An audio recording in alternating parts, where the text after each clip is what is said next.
Good afternoon, everybody. Welcome to today's webinar. For those that don't know me, my name is Gary McCarthy, and I am Head of Risk at Spark at Crowdfunding, which is Ireland's largest equity crowdfunding site with 13,000 investors. And for the debutantes out there on the first webinar, the format is that we have two excellent companies presenting to us today, Epitheal and xWave. They are two of actually 8 companies that are either live on the platform or due to come on the platform quite soon. So though my title might say risk, I think I feel more like Santa at the moment in terms of opportunity. It is EIIS season, but there is a really great selection of companies on our platform at the moment. And I think two of the very best are with us today. I'm delighted to say that 3 of our sort of most recent live campaigns are now fully funded, including the 2 of these today. So that's great news. And just, I suppose, to follow for those that have heard me before on this format in a webinar, just to let you know, because of the busyness of the platform, obviously these campaigns won't run on forever. So be careful. We will be closing them. They are in a fully funded state at the moment, but they will be taking more money. But it won't go on till Christmas. Put it that way. But without further ado, that's my school teachery approach. Although I don't want to be bringing in Michael O'Leary into this conversation today. But for the next 10 minutes, I would like Epitheal's JP Prendergast and Michael McLaughlin, the 2 founders, to present to you. Michael McLaughlin is described by JP as the brains behind Epitheal. JP does himself a disservice with an academic background in chemical science as well. His entrepreneurial bent is well established. He's a serial entrepreneur, has worked with, at a senior business leadership level with renewable companies, refining, biotech, and pharma itself. So I won't talk too much to Epitheal's great proposition, albeit to say that it is a skin care treatment, mainly focusing on the equine market for now, but has a wide range of applications and could be seriously disruptive in the marketplace, given the over-reliance on antibiotics and steroids. So without further ado, JP, if you want to kick off there and take the screen. Thanks, Gary. Thanks to Spark, and just a very big thank you to Spark for all the good work they've done over the last maybe month and a half. It's been a great journey, a big learning experience for us, and it just shows the dynamic of the opportunities for investment for startup companies, which is great, and congratulations to Spark. My name is JP Prendergast. Beside me is the brains and sometimes the beauty of Epitheal. Michael is a pharmacist by trade. My background is entrepreneurial. Some of my work to date has been launching companies. Ironically, the first company I ever built with friends of mine from college, they sold it for 175 million last week. So I've got a big hill to climb on this one to prove it can be done again. Some of my work has been launching on IPOs, and some of my work has been just setting up private companies and selling them off. Background is engineering with an MBA, and my PhD is in science, and that's how myself and Michael got together. We both have a connection with a pharmacy. Our pharmacies are in Galway, and that's where the magic started with Epitheal. I'm going to share my screen, so hopefully I'll get this up to you guys now and share. So I'm assuming you can see this now. Okay. Gary, I assume you can see this, so I'm going to just keep moving. So Epitheal is a company founded in the last 5-6 years ago. We're in Galway in the west of Ireland. Our background has been in the science driven, so it's pharmaceutical. Our product actually has been on an interesting journey over the period of time whereby Michael, for the amount of years Michael's been involved in the pharmacy sector, was always compounding different formulations to solve different ailments out there. One day, when I went back to do the PhD, I did a lot of work in what we call salicins, which is natural anti-inflammatories, which really came from the willow tree, but we looked at synthetically produced materials. We formulated or came up with an idea that if we mixed part of some of the work I'd done with some of the work that Michael did, we found that we had a very effective compound that's formed. Very quickly, what we realized was that it was quite effective in the wound healing. And we, because of the pharmacy, had the opportunity to trial it out on the likes of psoriasis and cold sores, which we found to be extremely effective. So over the period of time, we then started, I suppose, looking at the formulation, improving it, and then looking to the stage whereby we might try and come up with a product. And over the period of time, then we then formulated Epitheal. As of now, there's myself, there's Michael, and there's also a third guy, Patrick McLaughlin, who has no relationship to Michael. That's often asked in the presentations. Patrick is an interesting individual whereby he has worked over the last number of years for GSK's Europe and US, aligning the supply chains and emerging markets director.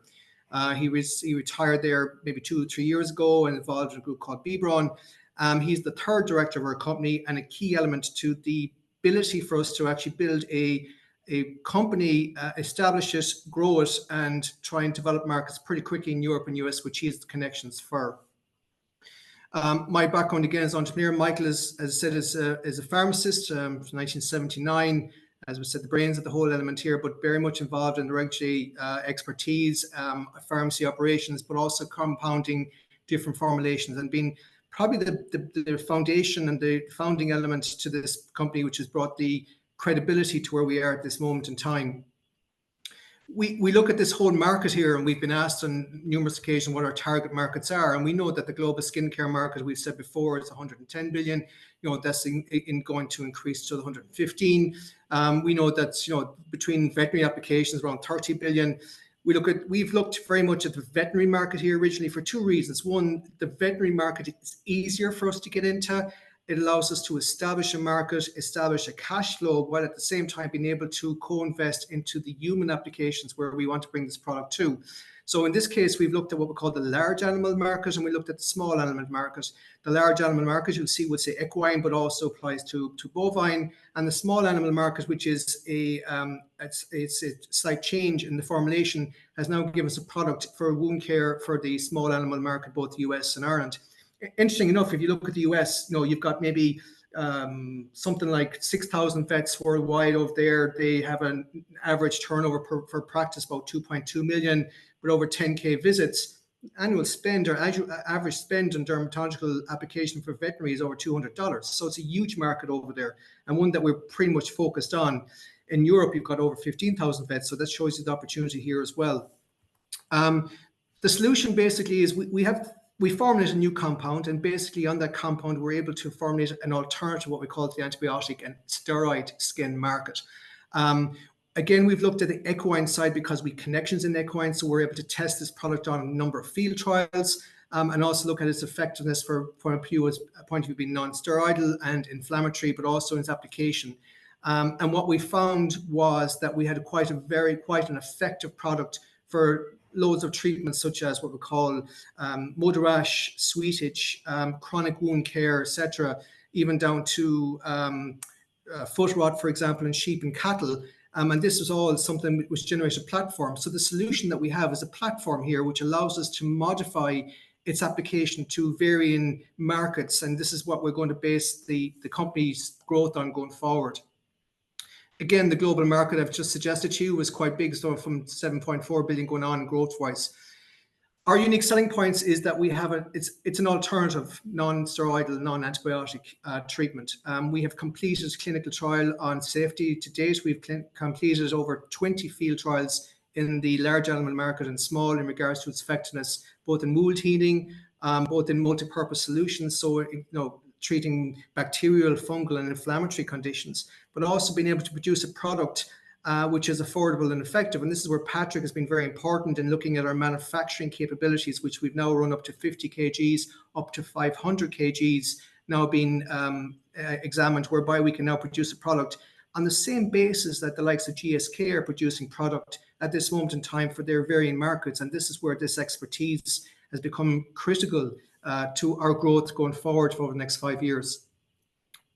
Examples of where the cream is. So the Winston group here in Sweden, they were introduced to us about 2 years ago, whereby they are probably one of the largest groups in Sweden in the horse trading. Over 75% of their horses are sourced in Ireland. A big problem with horses is a thing called sweetage.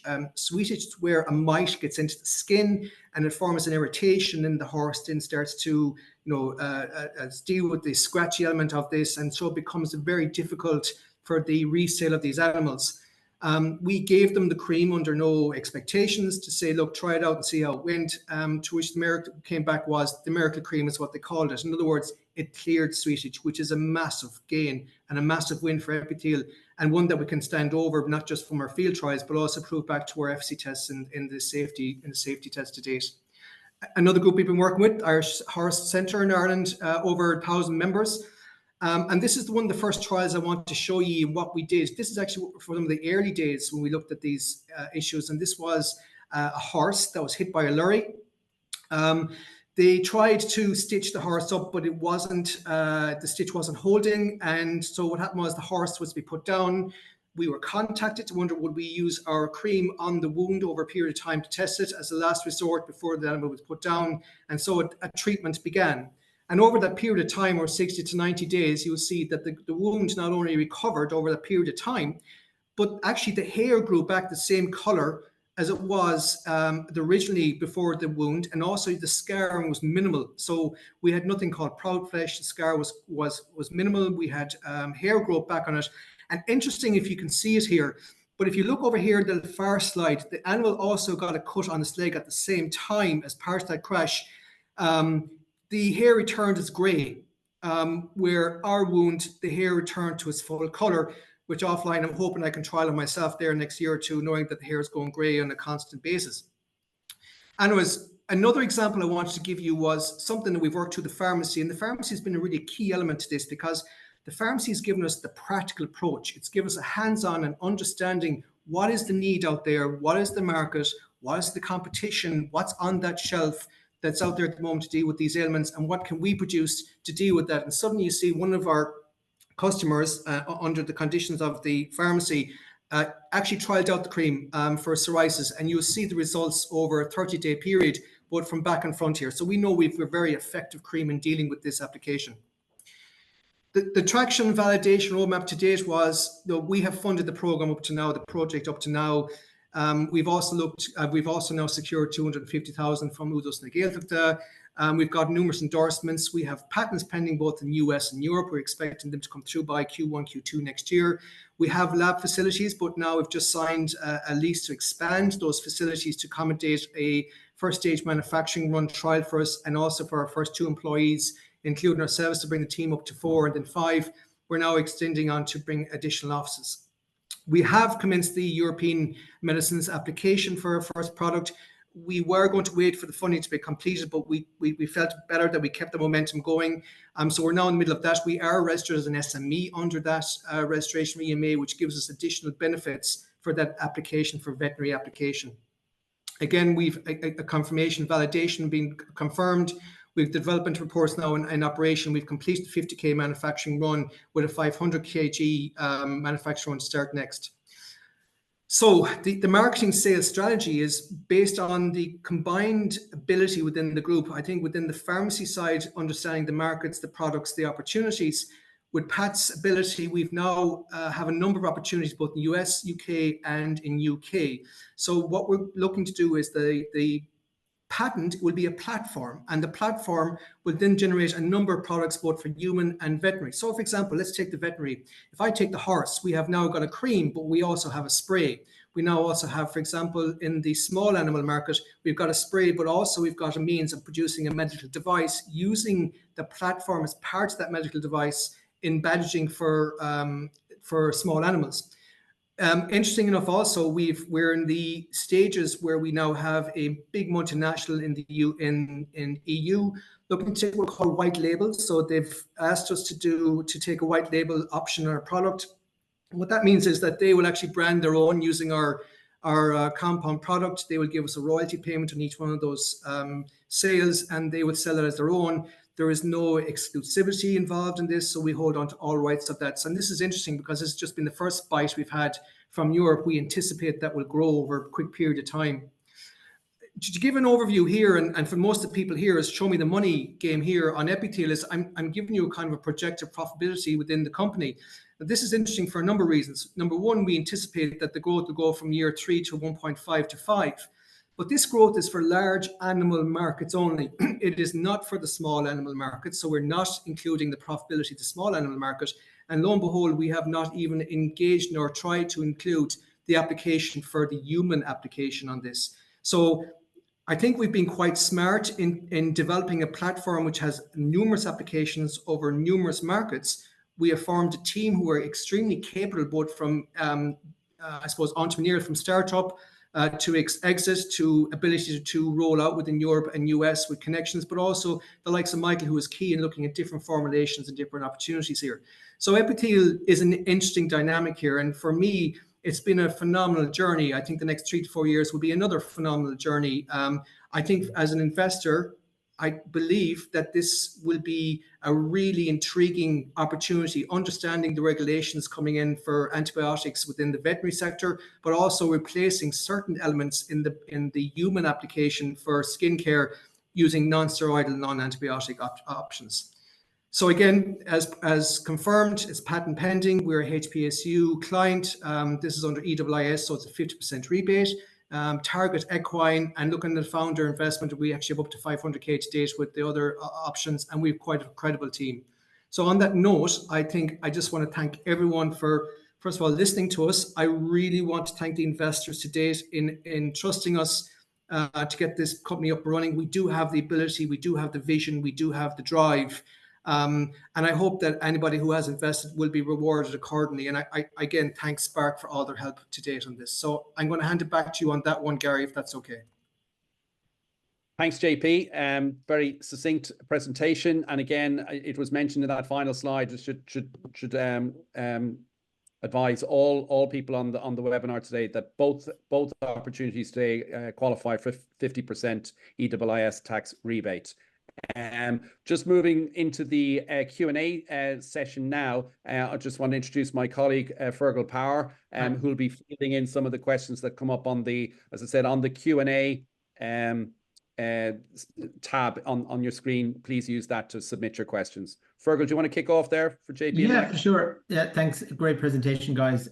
First question just in terms of the options that you have as a company to kind of scale. It's where I suppose, where is the highest growth market? I know large animal, but is it in Europe or the US, and for which product? Yeah, interesting. For what we've done again is we believe Europe and US are the two markets we're going to hit originally. Europe would be the first one once we get the European medicines pathway for our first antiseptic product. We've gone for antiseptic product because our claims are simpler, so it's not as complicated in getting that across the market, but also it generates a kind of a platform to which we then add claims to, subject to whatever the ailment is on the animal. I think Patrick's input on this one has been huge, whereby he has worked with numerous groups within Europe and US and opening up those markets pretty quickly. So, for example, the first client that's come to us already looking for that white label has been through Pat. And what they're going to do is they're probably going to open up their market in the veterinary application using their product. But for us, then it allows us to generate a cash flow within the organization to generate then for small animal. We anticipate maybe 15-20% will be online sales, ironically, because it seems where it's going for the equine side, and with the work we've done with the guys and bovine. I think with the small animal market, we will look for distribution, which we have ability through the pharmacy groups that work with to date. So we do have options there.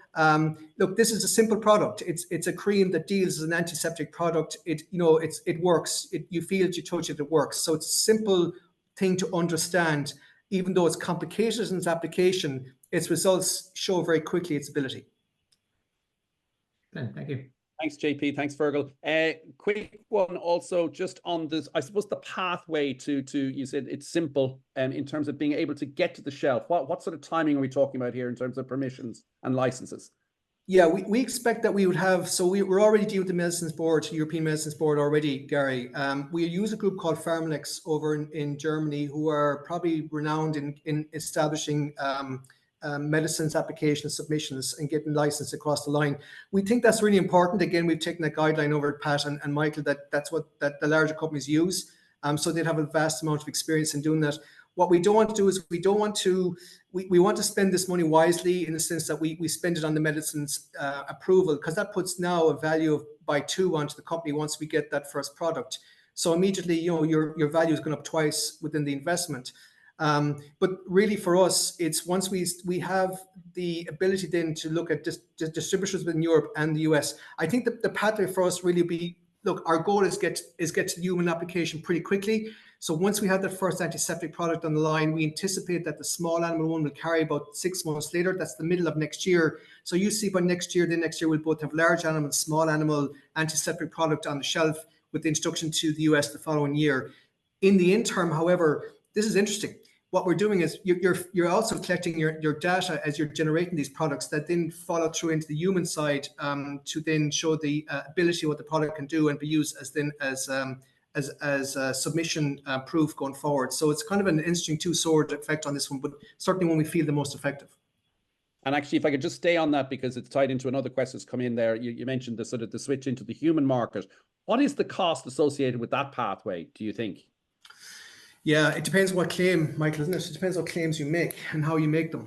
We have to go through extensive clinical trials, and it is costly, But I mean, we see ourselves as growing organically to a certain extent.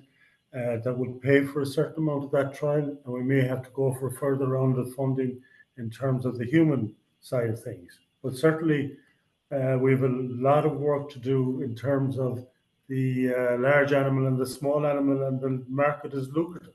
Yeah.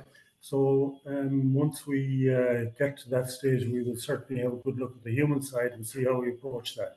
One thing also, Gary, is that one of the ideas we do have, I suppose this is from work we've done before, is we may very well consider to acquire a existing entity is probably in that market and probably back into. We've done that before in other companies, whereby if you really depends how fast you want to grow this and what your exit strategy is. The exit strategy for these kind of companies is, is really 7 to 8 years, where you're obviously putting yourself out there to be taken out by the big multinationals. So that's probably another consideration we'll take in very quickly, and how we'll do that, and that might be part of that run. Thank you. Fergal, one for you. Yeah, just a question regarding the production and costs at a high level. So I suppose it would be nice to know, what's the anticipated price for the product, and how does that compare with the existing treatments in the equine market, but also just in terms of your production as well, and how that's going to work out. Yeah, it's an interesting one. Basically, what we did is we've run a number of what we call 50 kg runs at the moment in time. So what we've been able to do is model off that.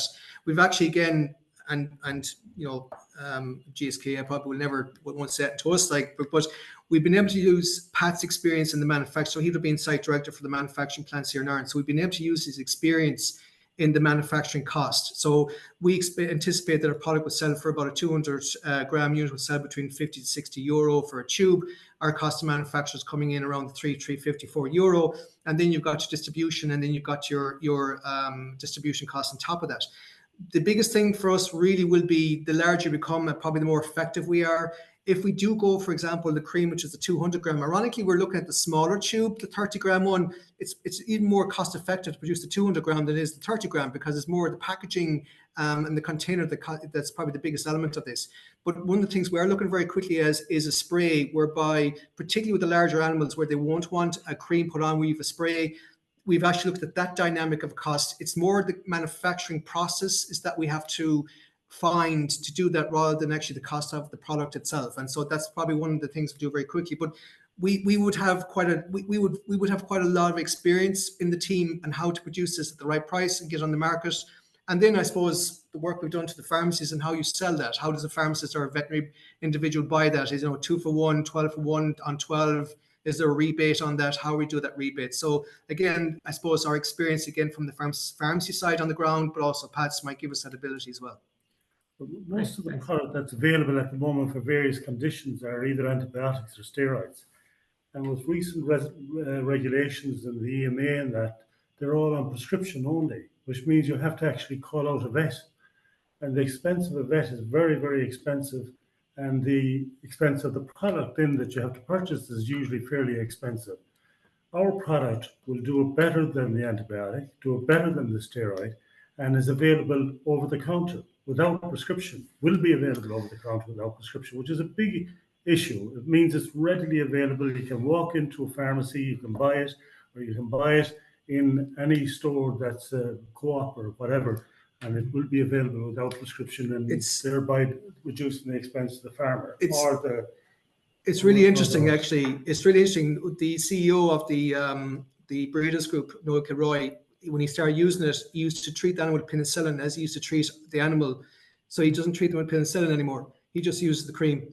So that in itself showed the effectiveness. Like if I was looking from the outside in, to me, this is a new form of advanced pseudocreme in some ways, if you want to look at it that way. But he doesn't use penicillin in the treatment of those animals, and that took a bit of confidence on his behalf, but quite happy to stand up and say that's what he does now. Well, our ambition is to create a first choice, first line of defense in terms of treating any skin condition, really, and that people will be able to go. This will be the go-to cream to treat a lot of skin conditions. Yeah.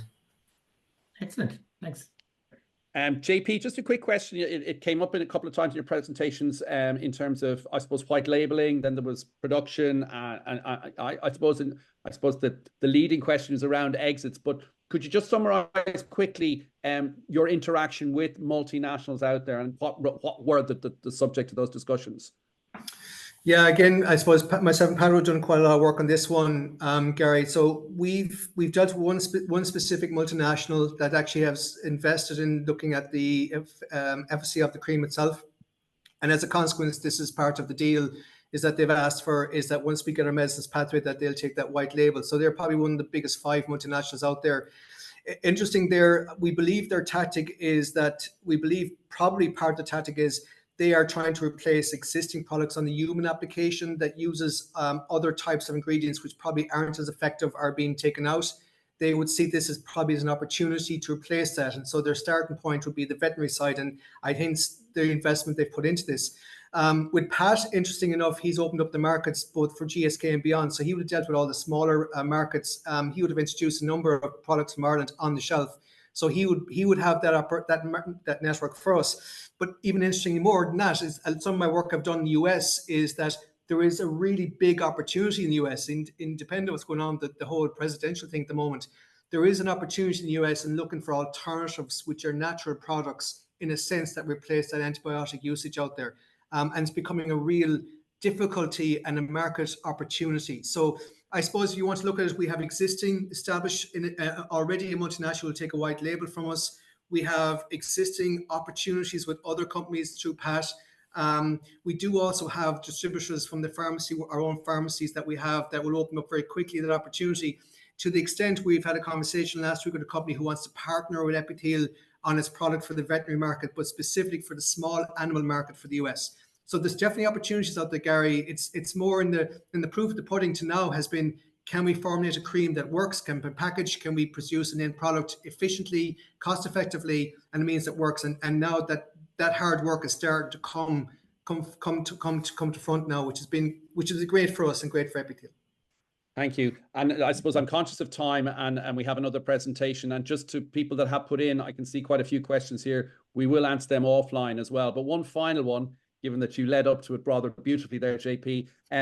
In terms of, could you tell us a little bit about your own thoughts on timeline to an exit or a real return for investors?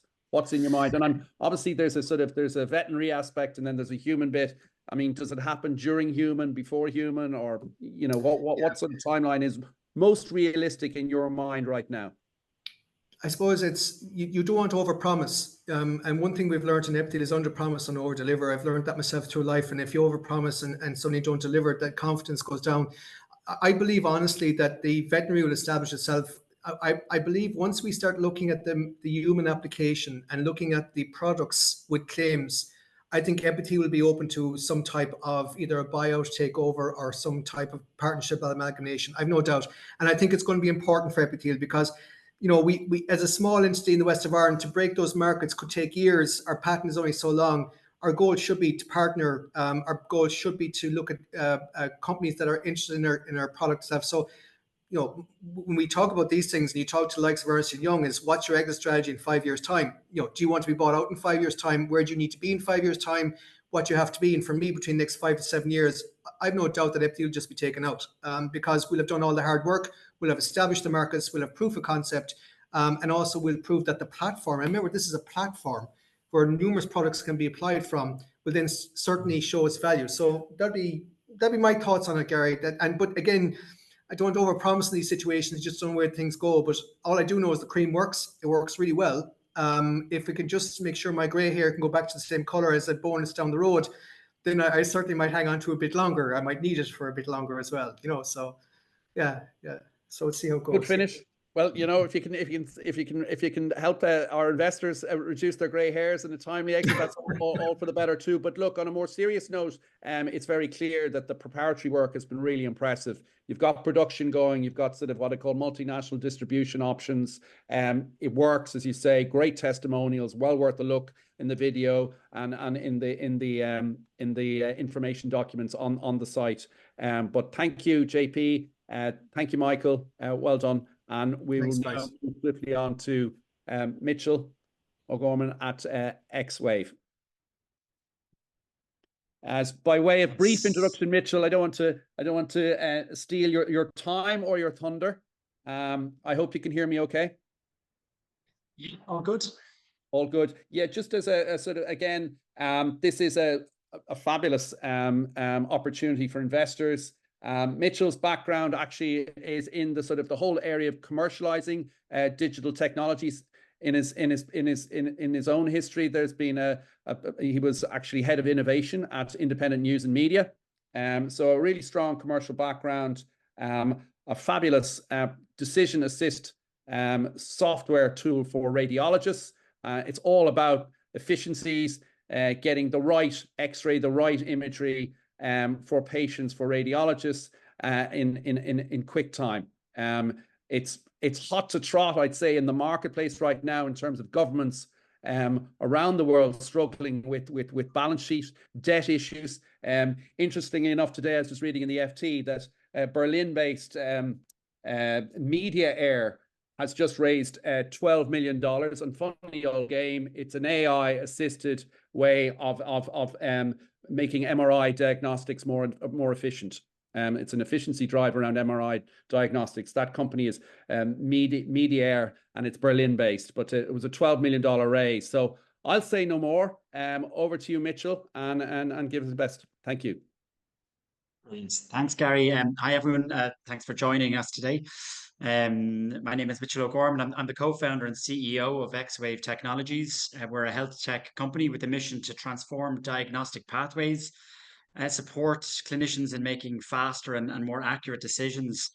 Today, I'll just walk you through who we are, what our technology does, and the significant value that xWave can bring to healthcare providers, to patients, and of course, to our investors. I'm excited to share the journey that we're on, our accomplishments so far, and why we believe that xWave is positioned for long-term growth and impact. So let's get started. At xWave, our mission is simple but powerful. It's to save lives by ensuring that patients receive the best test first.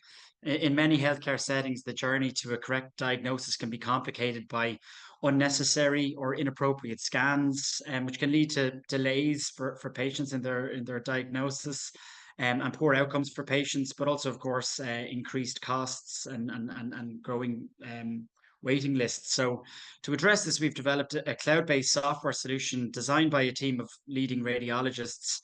So the software empowers clinicians to identify the most appropriate scan for their patients right from the start. In helping clinicians choose the right test quickly, we aim to streamline the diagnostic process, reduce the time that patients have to wait for answers, and improve overall healthcare efficiency. Our solution is not just about selecting a scan, it's about optimizing the entire pathway for patient from referral through to diagnosis. And the problem that we're looking to solve here is huge. I mean, radiology workflows, unfortunately, are plagued by inefficiencies and waste. Radiology, so CTs, MRIs, X-rays, it's a huge market globally. 3.6 billion imaging tests are carried out each year. About 80% of all hospital visits involve at least one type of radiology scan. And unfortunately, the initial referral process for these scans is often very complex, and it can result in patients starting with the wrong test. Research from the Federal Drug Administration in the US, for example, shows that between 20 to 50% of imaging exams may be unnecessary or inappropriate for patients. So it's a significant size, and this, of course, leads to serious patient backlogs, delayed diagnosis or misdiagnosis for patients, and millions of euros spent on inappropriate testing. Additionally, these inefficiencies contribute to the burnout of radiologists who are already struggling with an increasing workload amidst a global shortage of radiological professionals. So in short, the system is inefficient, costly, and detrimental to patient care. And this is the challenge that we are addressing with xWave. So the solution to the problem, our solution is xWave CDS. So it's a clinical decision support tool that leverages advanced technology to streamline the referring and the referral management processes for imaging requests. So by guiding clinicians to select the most appropriate imaging test for each patient, xWave CDS reduces the risk of unnecessary scans and improves diagnostic accuracy. Just this year, Europe's leading medical imaging journal, Insights into Imaging, published research showing the impact that xWave CDS has had in Irish healthcare settings to date. Some of the top line findings has been a 61% reduction in unnecessary duplicate referrals for patients. That's the patient getting referred for multiple tests for the same reason, and when they only need one. A 27% reduction in radiation exposure on patients, and again, more and more research is coming out on the really harmful impact of radiation through radiology procedures such as CTs on patients. So a 27% reduction that we drove in radiation exposure, it's the equivalent of 13 chest x-rays per patient. And a 13.5% reduction in carbon emissions by reducing unnecessary patient journeys and the use of the scanning equipment itself. So it's a technology that drives meaningful improvements in patient safety, clinical efficiency, and environmental sustainability. xWave is uniquely positioned for global growth in the clinical decision support space. We're proud to be the only CDS provider partnering with two of the largest radiological societies in the world, the Royal College of Radiologists based out of the UK and the world's largest radiological society, the European Society of Radiology. These partnerships not only validate our approach, but also give us access to the latest evidence-based guidelines in radiology to help try and navigate the complexity of radiology referrals. Our platform empowers clinicians to make optimal referral decisions from any digital device, reducing likelihood of unnecessary scans and improving patient outcomes. And beyond that, xWave CDS supports radiology departments by enhancing their internal referral management processes, which creates a really heavy admin burden on radiologists and radiographers, so we can free up more of their valuable resources and enabling a more efficient workflow. In terms of our target market, as we look to the future, the potential for growth in healthcare IT is substantial, and it's a huge market. And the global market currently valued at 172 billion. But within this market, we're focused on the subsection that comprises radiology information systems, clinical decision support tools, and picture and archiving and communication systems, which together are projected to generate over $17 billion by 2026. Our target is to achieve revenue levels exceeding 15 million euros by 2028. With our proven technology, strategic partnerships, and a clear market demand, we're confident that xWave can capture a meaningful share of this growing market. Our journey so far has been marked by several key milestones, and particularly in this year. So going back in January 2021, we established a partnership with the European Society of Radiology, and later that year, then we launched xWave CDS for the first time at the Royal Victoria Ioneer Hospital here in Dublin, and we secured funding that allowed us then to further scale. Since then, we've built partnerships with the Royal College of Radiologists in the UK, with global technology partners like GE Healthcare. We've just this year won multiple contracts across both public and private healthcare markets in both Ireland and the UK. A particular highlight just a couple of months ago then was winning our first 8 NHS trusts in the UK. So to date, we've raised €2.8 million in funding, including funding from Enterprise Ireland, and achieved now over $500,000 in annual recurring revenue. So these milestones highlight our growth and the strong demand for xWave CDS. Our marketing and sales strategy combines direct sales with strategic partnerships. So led by our new Chief Growth Officer, we'll focus on building targeted relationships with public healthcare systems and private providers to drive xWave CDS adoption. But additionally, we leverage partnerships that we've already built with trusted names like the aforementioned GE Healthcare, AGFA Healthcare, and radiological societies like the Royal College of Radiologists and European Society of Radiology, who support us in kind of driving our technology forward and getting it adopted into markets. These partnerships expand our reach through established networks globally, which makes it easier to scale and build trust within the healthcare community. We're fortunate to have a highly experienced leadership team. My background, as Gary mentioned, is in kind of driving innovative digital business operations. While our new CTO, Neil Hosey, he's got extensive experience in technology development and has recently sold a health tech business that he co-founded and was the CTO of. Our new Chief Growth Officer, Stephen McDonald, drives our commercial strategy. So he brings years of experience in rapidly growing diagnostic technology businesses, not only in Europe, but globally. And importantly, we're also supported by our clinical directors. So Professors Ronan Killeen, who is my co-founder, and Professor Eric Heffernan, and they're responsible for our clinical strategy and clinical governance of our products. So together we bring that mix of commercial technology expertise, clinical insight, and strategic acumen. In terms of competition, our main competitor is a Canadian company. They previously had an exclusive access to the Royal College of Radiologists guidelines in the UK, which allowed them to win contracts with 45 NHS trusts valued at approximately £9 million.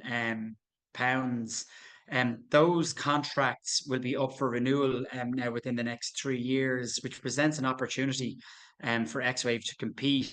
And as you've just heard, we've just won our first competitive tender for our first 8 NHS trusts, which puts us in a great position to compete for those contracts.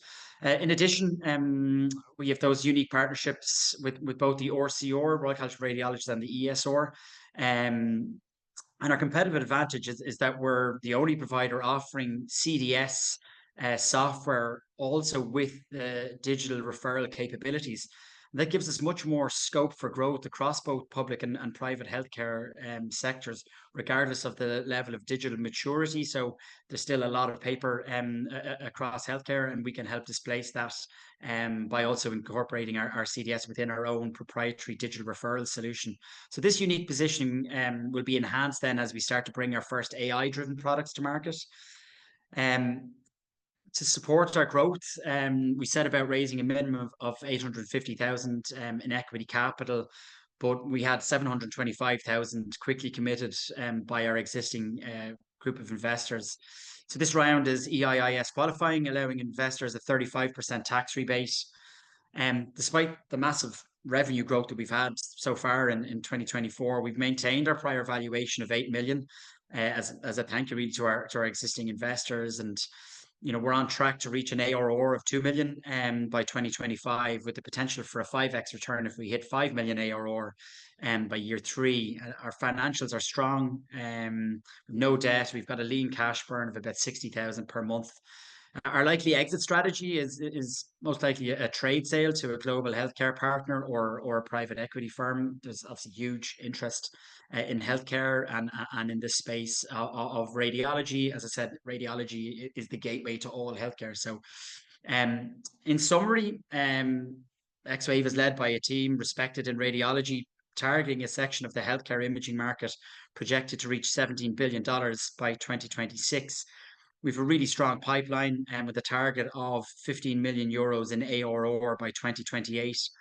Our credibility is validated by early contract wins in both public and private healthcare and partnerships with the likes of GE Healthcare, AGFA, RCR, ESR, and we're positioned for substantial growth. As an Enterprise Ireland client and EIIS qualifying company, we offer Spark investors an attractive tax rebate with a proven product, market-ready strategy, and a path to growth. So we believe xWave represents a strong opportunity for investors. And so, yeah, in conclusion, we're dedicated to saving lives by ensuring the patients receive the best test first. So thank you very much for your time, and I look forward to any questions that you may have. Thank you, Mitchell, and thank you for pointing out my error there. It's 35% EIIS tax rebate rate, so my apologies to listeners there.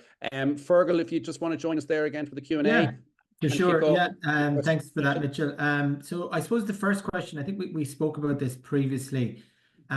Is it in the best interest of the hospital to use the xWave CDS, as it does, reduce the unnecessary scans, which they already get paid for in any case?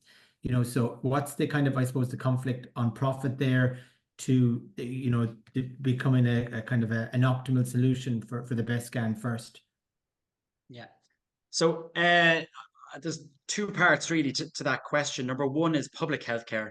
Number two is private healthcare.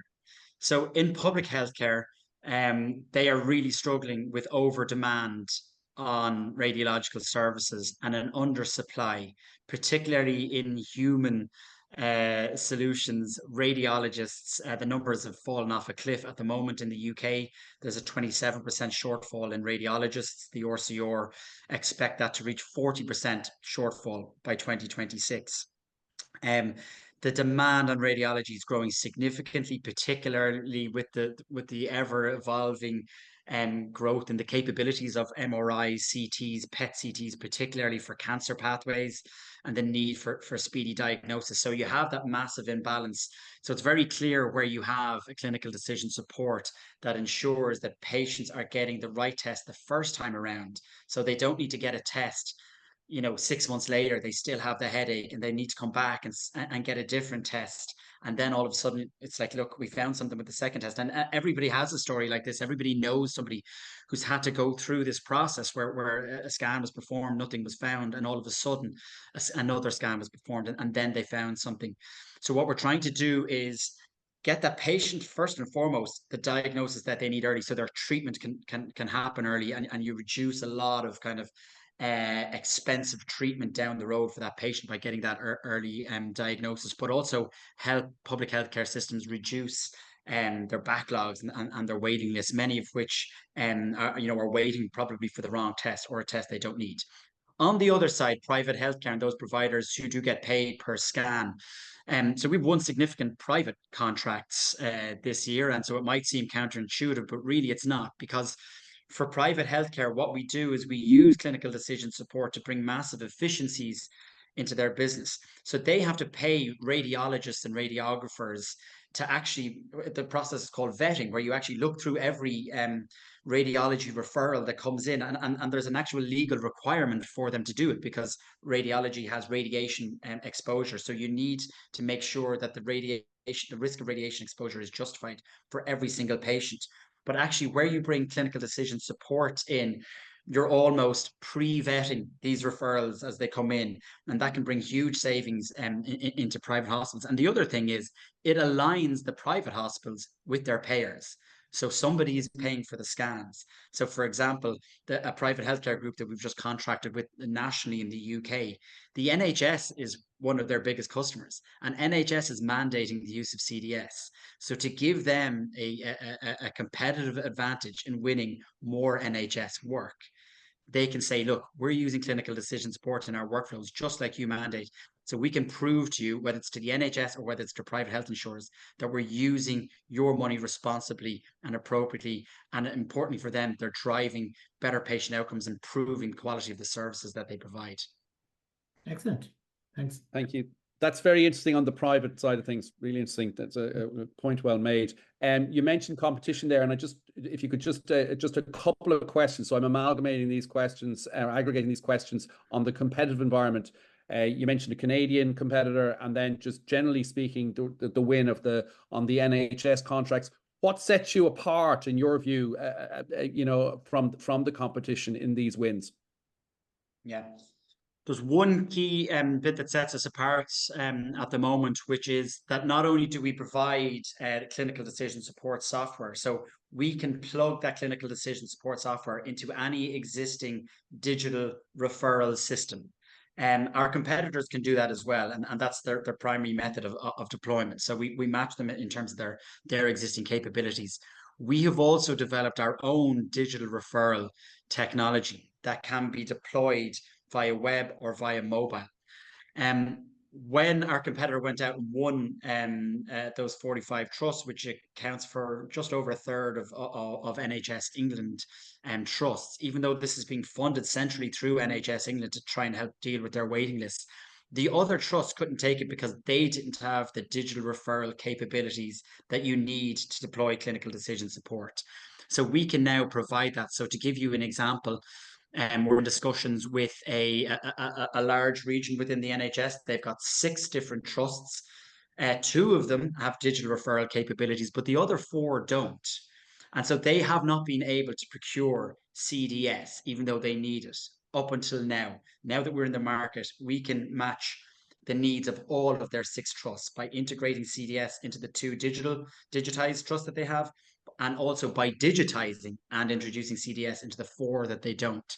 So it's a significant competitive advantage that we have. Obviously, we're looking to increase that moat then by developing AI driven solutions in this space. So I've also mentioned we're the only CDS provider that partners with both the Royal College of Radiologists and the European Society of Radiology. So we're guideline agnostic. In fact, I'm just back from Canada, and where we also have now a partnership with the Canadian Association of Radiologists, who are also struggling and with huge demand on their services. So we're guideline agnostic, and we can take any guidelines in and deploy them based on local need. Thank you, Mitchell. Fergal, want to go again? Yeah, so just a question just around so you've great traction, and I think you may have mentioned some stats about how many scans have gone through the system so far. What's your pricing model at the moment, Mitchell, and how do you see kind of going forward? And the second part of that kind of question as well, just doing like Gary, just putting another one in, is your go-to-market strategy internationally outside of Ireland and the UK. If you could kind of give some plans to some of the investors on that. Sure, no problem. So our pricing model at the moment is we look at the size of, let's say, a hospital in terms of the size of their radiology department. So again, you can look at these things per scan, you can look at it per seat or per user. We look at the overall volumes of a radiology department. So if they do 500,000 scans every year, we've got tiered pricing. So you're in our 500,000 to 600,000 tier, and the price for that typically is anywhere between let's say in euros, because obviously a lot of our work is in pounds, but anywhere between say 40,000 to 70,000 euros per hospital per annum. We have a kind of a one-off integration fee, which is done at the start of the project, and then we have a SaaS model running forward from that. So that's typically what our pricing model looks like, and the return on investment metrics that we have around that are significant in terms of the ROI that we can drive to those systems. The second question is around the kind of the ability to grow globally. So again, I'll give you this as an example. I've mentioned some of those partnerships that we have with GE Healthcare. So we were part of the GE Edison Accelerator, where we developed a CDS solution, not just for referring, but actually that sits within the radiology department and helps do all that processing. And Agfa Healthcare. So that the one of the large contracts that we won in the UK in the private space, we won with Agfa Healthcare as part of a consortium that they pulled together. We were also part of 2 other consortia for that bid. In fact, we were part of the 2 finalist consortia. So I had to go in and present to the buyer with one consortia on Wednesday over in the UK, and then the next day I had to go in on Thursday and present with another solution, which was really interesting. But it's just a testament to how valuable we are as an innovative solution within these large technology providers, to help differentiate themselves. And we see that as a really valuable pathway to growth globally. These providers are huge across GE Healthcare, say AGFA, Intellirad, and a Canadian radiology technology company. Across them, they probably account for 30 to 40% of all global radiology technology. So partnering with them, you can see how you can really quickly expand your footprint with them. Excellent. Thank you. Gary, any time for another one, maybe? One more, yeah. Yeah. Yeah, just in terms of the exit, Mitchell, and it actually leads us on nicely from that. Where do you see it coming from? I suppose, is it an AGFA? Is it a GE Healthcare? Is it the competitor in Canada, or is there opportunity there? Where do you see an exit for investors? Most likely, I would say it would be one of the large radiology technology companies who are looking to kind of bolster their offering with something quite innovative, or private equity. And we already have some early interest and discussions around acquisitions. Obviously, we're too early to really enter into those conversations meaningfully. So we feel like there's so much room for growth in what we do, not just within radiology, but we're also now starting to expand our CDS functionality into other diagnostic areas, starting with echocardiography in the United Kingdom. So there's just so much scope for growth in terms of timing. I would say probably a 3 to 5 year time horizon. But let's see how we go and how quickly we're growing, and how much value obviously we're going to be able to kind of get for investors and for ourselves. But that's probably the most likely pathway to exit, I would say. Excellent. Thanks, Mitchell. Great presentation. Really a wrap up. I'm very conscious of our commitment to keep people just for the hour. As I said, it's a hot area, the whole clinical decision support tools on the software side, with AI coming in behind it. We've had deals already going down in Europe, as I mentioned earlier today. You yourselves are already on your way to €1 million raised in this particular round, which is fantastic. That's over your target, but I think it's indicative of the reception. It's the very positive reception you're getting. Look, it's great. There's already proof of concept. There's more than that. There's revenues, $500,000 in revenues. There's a 35% EIS tax rebate. Santa's coming early, I feel, for people that are looking for really good med tech options out there. So well done, Mitchell, and thank you everybody for listening in.